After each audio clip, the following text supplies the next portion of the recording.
तो सीधे आपको ले चलेंगे लोकसभा, जहां पर गृह मंत्री अमित शाह बोल रहे हैं। आज किसी का जवाब नहीं देना है। आज मैं मेरे मन की बात और देश की जनता की आवाज को इस सदन के सामने रखना चाहता हूं, जो सालों से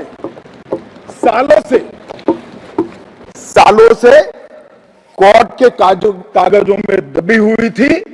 नरेंद्र मोदी जी के प्रधानमंत्री बनने के बाद उसको आवाज भी मिली, अभिव्यक्ति भी मिली। मान्यवर 22 जनवरी का दिन, भले कुछ लोग कुछ भी कहे, मैं स्पष्ट रूप से देख रहा हूं 22 जनवरी का दिन 10 सहस्त्र सालों के लिए ऐतिहासिक दिन बनने वाला है। ये सबको समझकर चलना चाहिए। मान्यवर जो इतिहास को पहचानते नहीं, ऐतिहासिक पलों को पहचानते नहीं, वो अपने अस्तित्व को, अपने वजूद को कहीं ना कहीं खो देते हैं। मैं आज फिर से एक बार कहने वाला हूं मान्यवर कि 22 जनवरी का दिन 10 सहस्त्र से भी अधिक सालों तक इस देश का ऐतिहासिक दिन है। मान्यवर 22 जनवरी का दिन 1528 से शुरू हुई एक संघर्ष और अन्याय के सामने लड़ाई का एक आंदोलन के अंत का दिन है। 1528 से चालू हुई ये न्याय की लड़ाई यहां पर समाप्त। मान्यवर 22 जनवरी का दिन करोड़ों भक्तों के आशा आकांक्षा और सिद्धि का दिन है। उनकी आज आशा आकांक्षाएं सिद्ध हुई है। मान्यवर 22 जनवरी का दिन भारत की, समग्र भारत की, मैं चाहूंगा कि समग्र भारत पर पूरा सदन गौर करे। 22 जनवरी का दिन समग्र भारत की आध्यात्मिक चेतना के पुनर्जागरण का दिन आज इतिहास में बन चुका है। मान्यवर 22 जनवरी का दिन महान भारत की यात्रा की शुरुआत का दिन है। 22 जनवरी के दिन मां भारती को विश्व गुरु के मार्ग पर ले जाने को प्रशस्त करने वाला दिन मान्यवर बनने वाला है। मान्यवर ये देश की कल्पना राम और रामचरित्र के बगैर कर ही नहीं सकती। जो इस देश को पहचानना चाहते हैं, जानना चाहते हैं, जीना चाहते हैं, जी ही नहीं सकते। राम का चरित्र और राम ये देश के जनमानस का प्राण है। ये सबको समझना चाहिए, सबको स्वीकारना चाहिए। और इसलिए मान्यवर हमारे संविधान की पहली प्रत से लेकर महात्मा गांधी के आदर्श राज्य की कल्पना को राम राज का नाम दिया गया। संविधान में भी राम दरबार को स्थान दिया गया। मान्यवर जो लोग राम के अलावे भारत की कल्पना करते हैं वो भारत को नहीं जानते, वो हमारे गुलामी के काल का प्रतिनिधित्व करते हैं। मान्यवर राम व्यक्ति नहीं है, राम प्रतीक है। करोड़ों लोगों का आदर्श जीवन कैसे जीना चाहिए, इसीलिए उनको मर्यादा पुरुषोत्तम किया गया। राम का राज्य किसी एक धर्म, एक संप्रदाय के विशेष के लिए नहीं है। राम का राज्य, आदर्श राज्य कैसा होना चाहिए, इसका प्रतीक न केवल भारत, समग्र दुनिया के देशों के लिए बना हुआ है मान्यवर। और इसलिए मैं मानता हूं कि राम और राम के चरित्र को फिर से प्रस्तावित करने का काम 22 जनवरी को हुआ है, मोदी जी के हाथ से हुआ है। वो इस देश के लिए सौभाग्य का विषय है मान्यवर। हम सब उन सौभाग्यशाली लोगों में से हैं जो 1528 वहां पर राम मंदिर देखना चाहते हैं। पीढ़ियां चली गई, हजारों लोग, लाखों लोग शहीद हुए, संघर्ष किए, आंदोलन किए, मगर ये दिन देखना स्वप्न में नहीं आया। आज हम सब बहुत सौभाग्यशाली है कि इस देश को हम देख सकते हैं। मान्यवर भारत की संस्कृति और रामायण को अलग कर कर देखा ही नहीं जा सकता। कई भाषाओं में, कई प्रदेशों में और कई प्रकार के धर्मों में भी रामायण का जिक्र, रामायण का अनुवाद, रामायण से बनी परंपराएं और रामायण को अपने राष्ट्रीय चेतना का एक आधार बनाने का काम हुआ है। कई सारे रामायणों का उल्लेख है। संस्कृत में वाल्मीकि रामायण, अध्यात्म रामायण, आनंद रामायण, अवधी में रामचरितमानस, उड़िया में 13 प्रकार के रामायण, तेलुगु में रंगनाथ रामायण, रघुनाथ रामायण, कन्नड़ में कुमुदेंदु रामायण, तोरवे रामायण, बतलेश्वर रामायण, असमिया में कथा रामायण, सप्तकांड रामायण, और शंकरदेव ने भी वरगीत के अंदर रामायण का वर्णन किया।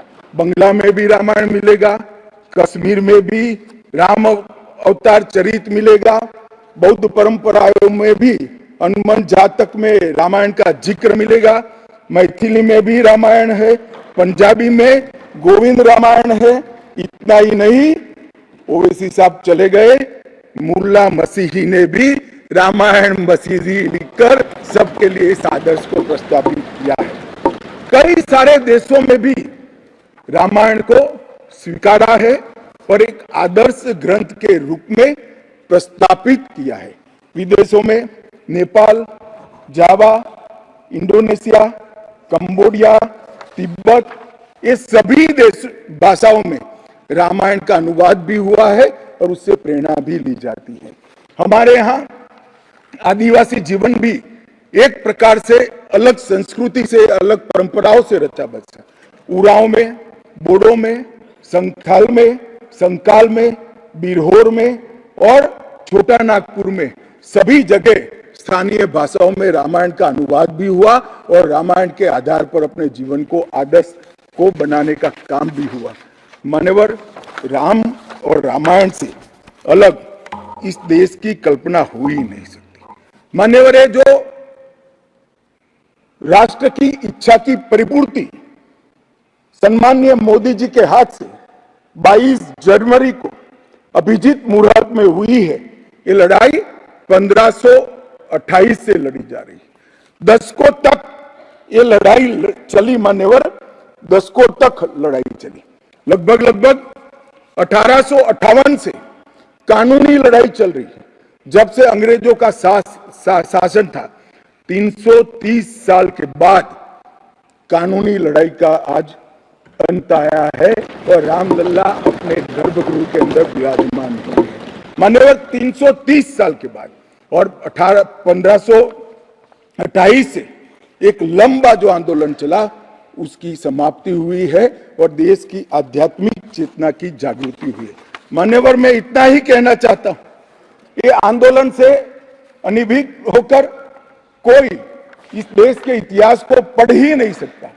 आज से नहीं, 1528 से हर पीढ़ी ने इस आंदोलन को किसी न किसी स्वरूप से वाचा दी और ये मामला लंबे समय तक अटका रहा, भटका रहा, लटकता रहा। आज मोदी जी के समय में ही इसको परवान चढ़ना था, इस स्वप्न को सिद्ध होना था और आज देश स्वप्न सिद्ध होता हुआ दिखा है। माननीय राम जन्मभूमि का जो इतिहास है ये बहुत लंबा है। अनेक राजाओं, संतों, निहंगों, अलग अलग संगठनों और कानून विशेषज्ञों ने ये लड़ाई में योगदान दिया है। मैं आज ये 1528 से 22 जनवरी 2024 तक की संपूर्ण कानूनी और युद्धों की और आंदोलनों की लड़ाई को, इस सभी योद्धाओं को बहुत विनम्रता से स्मरण करना चाहता हूं और उनकी लड़ाई जब आज समाप्त हुई है तब मुझे विश्वास है मान्यवर, वो जहां भी होंगे बड़ी आनंद की अनुभूति करते होंगे, अपनी श्रद्धा को चरितार्थ करने की अनुभूति करते होंगे। गिलहरी के समान कई लोगों ने अपना योगदान दिया और मान्यवर, ये राम सेतु जो बनना था 1528 से 22 जनवरी 2024 तक का, इस सेतु का भूमि पूजन भी नरेंद्र मोदी जी ने किया और प्राण प्रतिष्ठा भी नरेंद्र मोदी जी के। मान्यवर, 1990 में जब आंदोलन ने गति पकड़ी, उसके पहले से ही भारतीय जनता पार्टी का ये देश की जनता को वादा था। हमने पालमपुर कार्यकारिणी के अंदर हमने एक प्रस्ताव पारित कर कहा था कि राम मंदिर का निर्माण, इसको कोई एक धर्म के साथ नहीं जोड़ना चाहिए। ये देश की चेतना की पुनर्जागृति का आंदोलन है। इसलिए हम राम जन्मभूमि को मुक्त कराकर, कानूनी रूप से मुक्त कराकर वहां पर राम मंदिर की स्थापना करेंगे। अब इस देश में प्रॉब्लम क्या है सर? जब चुनाव में घोषणा पत्र में लेते हैं तो कहते हैं चुनाव में वोट प्राप्त करने के लिए लिया। चुनावी वादा है, ये भाजपा ऐसे ही वादे करती है। 370 हो, राम जन्मभूमि हो, यूनिफॉर्म सिविल कोड हो, ट्रिपल तलाक समाप्त करना हो। अब ये कहते हैं आप ऐसे ही वादे करते हैं और ये वोट प्राप्त करने का जरिया होता है, और जब हम इसको पूरा कर देते हैं तो बड़ी खिलाफत करते हैं। मैं आज भी कहता हूं, भारतीय जनता पार्टी और हमारे नेता नरेंद्र मोदी जी, मान्यवर, जो बोलते हैं, जो कहते हैं, वो करते हैं। हमारी पार्टी का चरित्र है और ये कोई छिपी हुई बात नहीं है। किस चीज का आक्रोश? हम 1986 से कह रहे हैं कि हमारा भव्य राम मंदिर बनना चाहिए, संवैधानिक तरीके से। कुछ लोगों ने यहां पर और बाहर मीडिया के सामने प्रतिक्रिया व्यक्त की, वो कानून की दुहाई देते हैं। मैं उनको पूछना चाहता हूं कि मान्यवर, क्या सुप्रीम कोर्ट की 5 जजों की खंडपीठ के जजमेंट से आप वास्ता रखते हो या नहीं रखते हो? भारत के संविधान से वास्ता रखते हो या नहीं रखते हो? किसी ने अगर सुप्रीम कोर्ट की अवहेलना कर वहां पर मंदिर बनाया होता तो आप कुछ भी कह सकते थे, मगर जब देश की सर्वोच्च अदालत के 5 जजों की खंडपीठ ने, और जिसकी अध्यक्षता स्वयं चीफ जस्टिस ऑफ इंडिया और आने वाले 4 चीफ जस्टिस कर रहे थे, ऐसी महत्वपूर्ण बेंच ने जब ये निर्णय लिया, तब आप कैसे कन्नी काट सकते हो? मान्यवर, निर्णय पसंद हो तो स्वीकार कर लेना, सुप्रीम कोर्ट का सम्मान करना, और कोई निर्णय पसंद ना आए तो सुप्रीम कोर्ट के भी बड़ा बूढ़ा करना, ये ठीक नहीं है। मान्यवर, सुप्रीम कोर्ट के निर्णय ने आज पूरी दुनिया में भारत के पंथ निरपेक्ष चरित्र को उजागर किया है। दुनिया में एक भी देश ऐसा नहीं है जहां बहुमत समाज ने अपनी आस्था का निर्वहन करने के लिए इतनी लंबी कानूनी लड़ाई लड़ी। हमने राह देखी है, सुप्रीम कोर्ट में लड़ाई लड़ी, और सुप्रीम कोर्ट का जजमेंट आने के बाद वहां पर आज भव्य राम मंदिर बना है। मान्यवर, जो बोल रहे हैं उनको भी सब मालूम है कि क्यों बोल रहे हैं। मैं आज फिर से कहना चाहता हूं, हमारे गुजरात में एक कहावत है, हवन में हड्डी नहीं डालनी चाहिए। पूरा देश जब आनंद में डूबा है, पूरा देश आध्यात्मिक चेतना की जागृति का अनुभव हो रहा है, भैया स्वागत कर लो, साथ में जुड़ जाओ, इसी से देश का भी भला है और सबका भला है।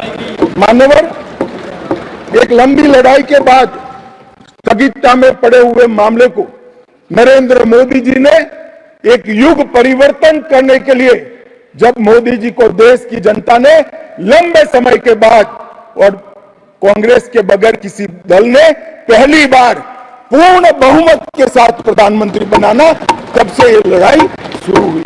मानव 14 से 19 तक राम जन्मभूमि मंदिर की लड़ाई चली, उसका ट्रांसलेशन हुआ, सालों लगे, लाखों पेज का अनुवाद हुआ, अनुवाद होकर कोर्ट के सामने गया, बीच में चुनाव आ गया, कोर्ट ने माना कि चुनाव के वक्त फैसला देंगे तो इसको शायद अलग दृष्टि से देखा जाएगा, कोई बात नहीं। चुनाव के बाद फिर से मोदी जी आ गए और फिर केस चला, और अंततोगत्वा जब कोर्ट ने न्याय किया, तब 5 अगस्त 2020 को 19 को मोदी जी ने इसकी नींव रखकर इसकी शुरुआत। मान्यवर, ये जो 20 से 24 की यात्रा है, वो 20 से 24 की यात्रा भी समझनी चाहिए।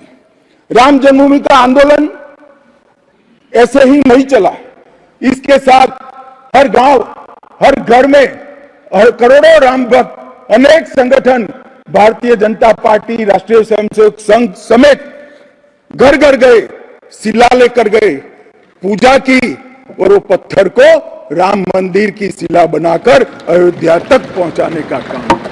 करोड़ों लोगों ने अपनी श्रद्धा, अपनी इच्छा संवैधानिक तरीके से, शांतिपूर्ण तरीके से अयोध्या पहुंचाई और सुप्रीम कोर्ट ने जब जजमेंट दे दिया, निर्णय दे दिया, तब जाकर राम मंदिर के निर्माण की शुरुआत हुई। अडवाणी जी ने सोमनाथ से अयोध्या यात्रा भी की और इसके साथ साथ निहंगों ने शुरू करी हुई लड़ाई, अशोक सिंघल जी जो चरम सीमा पर ले गए थे, अडवाणी जी ने जन जागृति की और मोदी जी ने जन आकांक्षा की पूर्ति कर एक आध्यात्मिक चेतना का जागरण कर दिया। मान्यवर, ये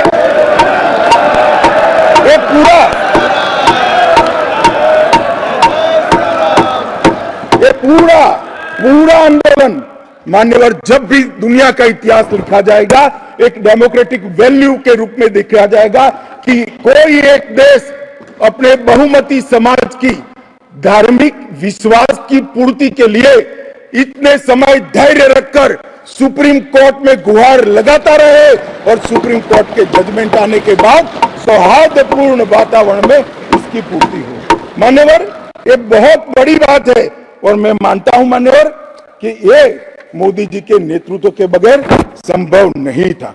मान्यवर, मैं इतना ही कहना चाहता हूं कि जब राम मंदिर का निर्माण हो रहा था तब और जब जजमेंट आया तब कई लोग आगास लगा रहे थे, कई लोग अनुमान कर रहे थे इस देश में रक्तपात हो जाएगा, इस देश में दंगे हो जाएंगे, इस देश में धर्म के बीच में बड़े विवाद होंगे।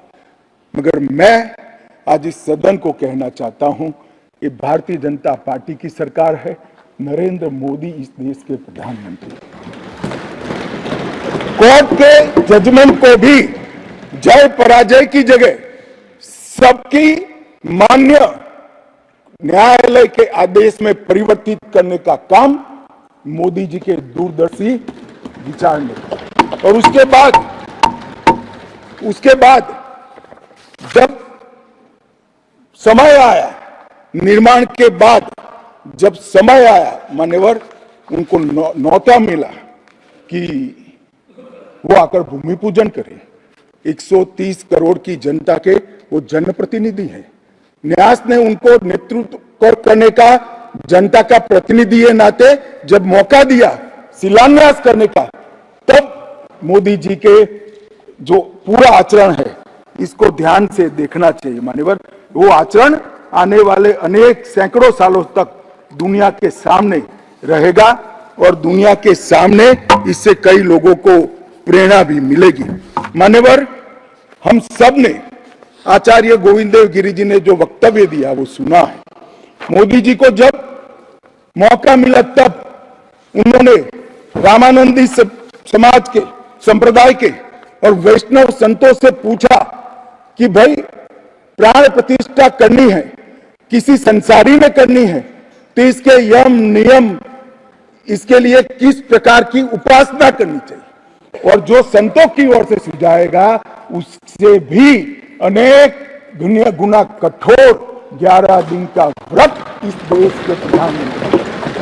मान्यवर, 11 दिन तक सैया पर नहीं सोना, 11 दिन तक केवल नारियल पानी के साथ उपवास करना, 11 दिन तक पूरा समय राममय, राम भक्ति में रचे बसे रहना और पुरुष जीवन की उस वक्त की हर सांस को राम के साथ जोड़कर राममय बनकर प्राण प्रतिष्ठा करना। मान्यवर, ये 11 दिन में मां सबरी, गिलेरी, वानर, भालू, जटायु, ये सब के साथ जुड़े हुए देश भर में जो राम के स्थान थे वहां जाकर राम के काज के लिए गिलहरी जैसा भी योगदान देने वालों को श्रद्धा पूर्वक प्रणाम कर मंदिर का आया, तब एक सन्यासी की तरह, एक भक्त की तरह गौरवपूर्ण तरीके से आध्यात्म को जागरूक करते हुए आध्यात्मिक चेतना का जागरण करने का काम भी नरेंद्र मोदी जी ने किया।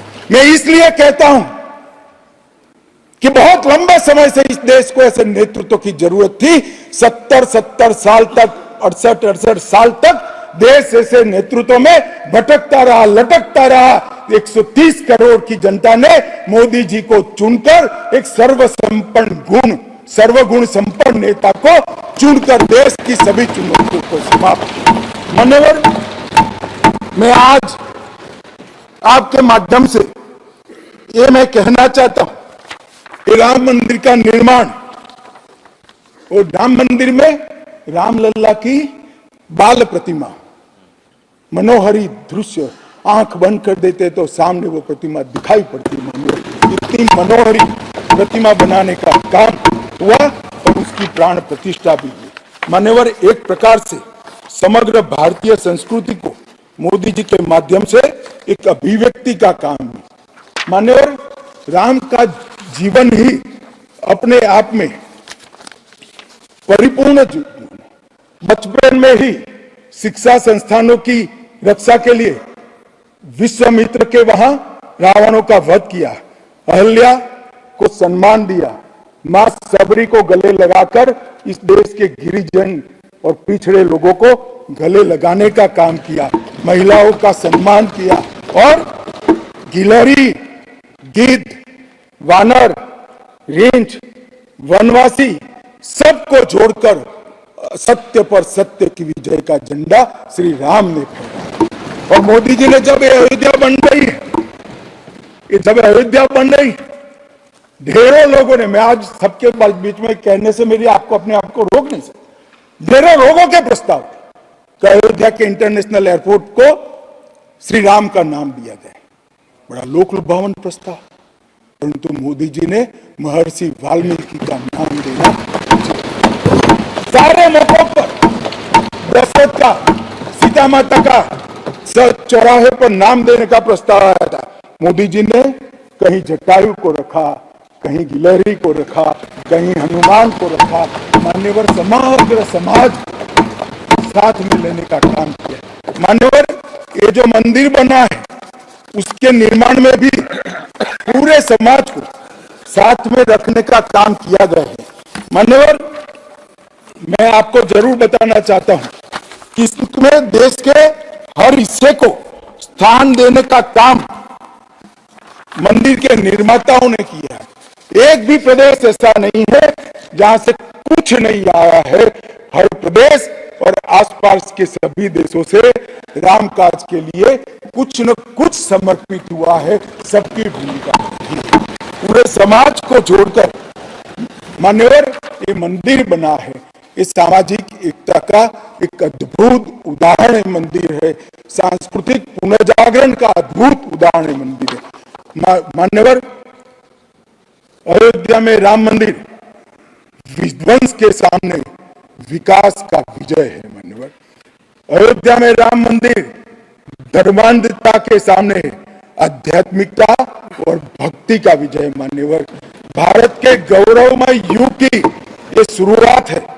आत्मनिर्भर भारत और विकसित भारत का रास्ते का प्रशस्तीकरण का पॉइंट है और भारत माता को विश्व गुरु बनाने के रास्ते की मान्यवर शुरुआत है।